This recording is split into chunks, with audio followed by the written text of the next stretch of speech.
साथियों, आज जो संकट है उसमें हमें विदेशी मुद्रा बचाने पर भी बहुत जोर देना होगा, क्योंकि दुनिया में पेट्रोल डीजल इतना ज्यादा महंगा हो गया है।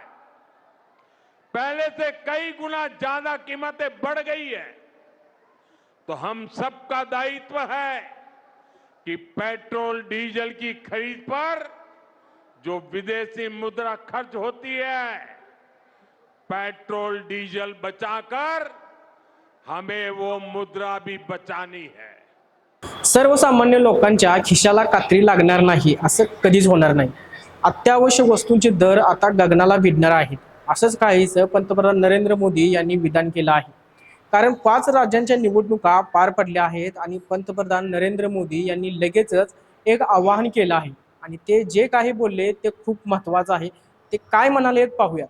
साथियों, हमने कोरोना के समय में वर्क फ्रॉम होम की, ऑनलाइन मीटिंग्स की, वीडियो कॉन्फ्रेंस की, ऐसी अनेक व्यवस्थाएं विकसित की और हमें आदत भी हो गई थी। आज समय की मांग ऐसी है कि उन व्यवस्थाओं को हम फिर से शुरू करें तो वो देश हित में होगा। Work from home, online conferences, virtual meetings, इनको हमें फिर से प्राथमिकता देनी है। साथियों, आज जो संकट है उसमें हमें विदेशी मुद्रा बचाने पर भी बहुत जोर देना होगा, क्योंकि दुनिया में पेट्रोल डीजल इतना ज्यादा महंगा हो गया है। पहले से कई गुना ज्यादा कीमतें बढ़ गई है।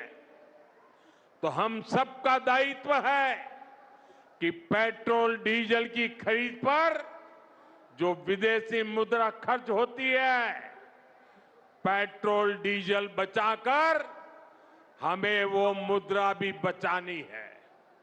या सर्व त्यांच्या वक्तव्यानंतर संपूर्ण भारतामध्ये एकच खळबळ माजली आहे।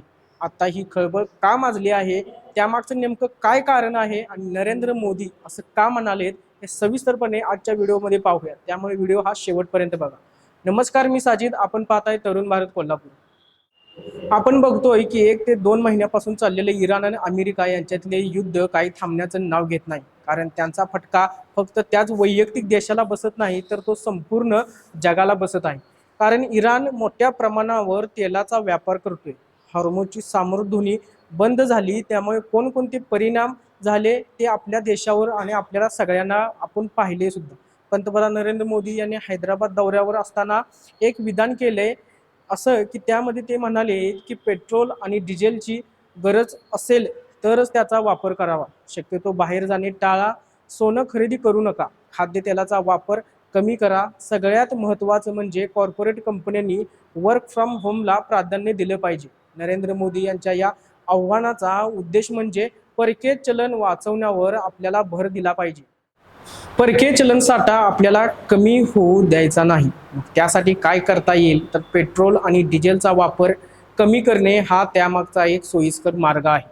ज्या शहरांमध्ये मेट्रोची सुविधा असेल त्या शहरातील नागरिकांनी मेट्रोचा जास्तीत जास्त वापर करावा। इलेक्ट्रिक वाहनांच्या वापरावर प्राधान्य द्या। कच्चे तेल आपल्याला वाचवायचं आहे। वर्क फ्रॉम होमवरती भर देणं सुद्धा गरजेचं आहे। आणि दुसरं सगळ्यात महत्त्वाचं म्हणजे पुढचं वर्षभर तुम्ही सोनं खरेदी करू नका, खाद्यतेलाचा वापर सुद्धा आपल्याला मर्यादित स्वरूपात करायचा आहे। परकीय उत्पादनांची खरेदी कमी करायची आहे। खरं सांगायला गेलं तर इमर्जन्सीच्या काळामध्ये असे निर्णय घेतले जातात। हैदराबादमध्ये असताना नरेंद्र मोदी बोलत होते तेव्हा ते फक्त भाषण देत नव्हते, तर आपल्या सगळ्यांसाठी एक इशारा होता। जसे की मी म्हणालो, इराण आणि अमेरिका यांच्यात चाललेले हे युद्ध 2.5 ते 3 महिने अजून थांबलेलं नाही आणि थांबण्याचं नाव सुद्धा घेत नाही। क्रूड ऑइलच्या किमती $70 प्रति बॅरेल इतक्या होत्या, पण आता त्याच्या किमती $120 प्रति बॅरेल इतक्या झाल्या आहेत। भारताचा इम्पोर्ट बिल सुद्धा वाढलेला आहे आणि त्याचा परकीय चलन साठ्यावरती मोठा परिणाम झाला आहे. $1 जर का क्रूड ऑइल वाढले तर त्याचा परिणाम भारताच्या अर्थव्यवस्थेवर स्पष्टपणे दिसून येतो, कारण क्रूड ऑइलवरती आपली सगळी कामं अवलंबून आहेत. सगळ्यात महत्त्वाचं म्हणजे ट्रान्सपोर्ट व्यवसाय हा पूर्णपणे ऑइलवरती अवलंबून आहे. आपण जर बघितलं तर 1 ते 2 महिन्यांपासून पुरवठा साखळी जी आहे ती पूर्णपणे तुटलेली आहे. मिडल ईस्टमधून येणारा क्रूड ऑइल, गॅस हे सगळं थांबलेलं आहे. जे पेट्रोल, डिझेल आणि त्याच्या किमतीसुद्धा आता गगनाला भिडल्या आहेत. हा सर्व घटनाक्रम बघत असताना नरेंद्र मोदी यांनी आपल्या भाषणामध्ये वर्क फ्रॉम होमला प्राधान्य दिलं आहे. आपण जर बघितलं तर मागच्या 5 ते 7 वर्षात 2019 मध्ये कोरोनाची लाट मोठ्या प्रमाणावर आली होती. तर त्यामध्ये सुद्धा नरेंद्र मोदी यांनी वर्क फ्रॉम होमला प्राधान्य दिलं होतं. त्यामुळे जे करोडो लोक आपल्या भारतामध्ये ऑफिससाठी दररोज ये जा करत असतात, परंतु या वर्क फ्रॉम होममुळे सगळं थांबू शकतं. आपला भारत क्रूड ऑइल जो काही घेतो तो सगळा डॉलरमध्ये घेत असतो. त्यामुळे क्रूड ऑइलची खरेदी कमी झाली तर परकीय चलन आपलं वाचणार आहे. देशाचे पंतप्रधान हे आव्हान करतात की पुढचे वर्षभर तुम्ही सोने खरेदी करू नका. याच्यावर आपल्याला हे लक्षात येते की विषय किती हा गंभीर आहे. आपला देश सोन्याचा फार मोठा आयातदार आहे. भारतामध्ये प्रत्येक लोकांना असं वाटत असते की आपल्याकडे थोडं का होईना पण सोनं असावं. पण भारतामध्ये जे सोनं येतं ते बाहेरून येत असतं आणि जो काही व्यवहार होतो तो संपूर्ण व्यवहार डॉलरमध्ये होत असतो. परकीय चलन खरेदी करायचं नाही आणि हे काही जीवनावश्यक वस्तू नाही. त्यामुळे सोनं खरेदी केलं नाही केलं तर त्याचा काही एवढा जीवनावर परिणाम होणार नाही. बाहेरून सगळ्या गोष्टी आपण जर मागवल्यानंतर डॉलर महाग होणार आणि रुपया पडणार. पण जर का रुपया कमजोर झाला तर आयात महाग होते आणि त्याचा परिणाम रिझर्व्ह बँकेवर होणं निश्चित आहे. रिझर्व्ह बँकेवर झालेला परिणाम हा सर्वसामान्य जनतेला भोगावा लागतो. ज्या प्रकारे पेट्रोल, डिझेल, सोने, चांदी या गोष्टी आपल्याला बाहेरून मागवाव्या लागतात, त्याच प्रकारे शेतीसाठी लागणाऱ्या वस्तू देखील बाहेरून मागवाव्या लागतात आणि त्याचा तो व्यवहार सुद्धा आपण डॉलरमध्ये करत असतो.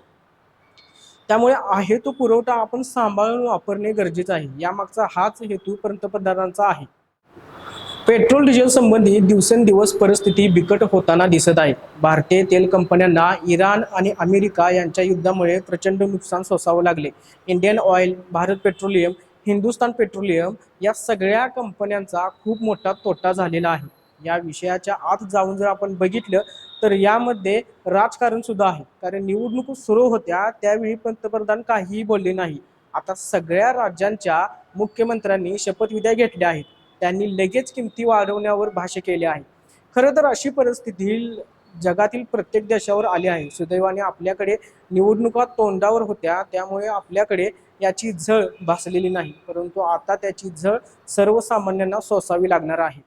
कधीही पेट्रोल, डिझेलची दरवाढ होऊ शकते. आपण जर बघितलं तर भारताकडे सध्याच्या परिस्थितीमध्ये $700 बिलियन फॉरेन रिझर्व्ह आहे, जो भारताच्या मानाने खूप चांगला आहे. खरं बघायला गेलं तर आपल्याकडे वर्षभराची इंधन पुरवठ्याची सोय आहे, कारण इराण आणि अमेरिका यांच्यात दररोज काही ना काही उलथापालथ होताना आपल्याला दिसते. त्यामुळे होर्मुझची सामुद्रधुनी कधीही बंद होण्याची शक्यता नाकारता येत नाही.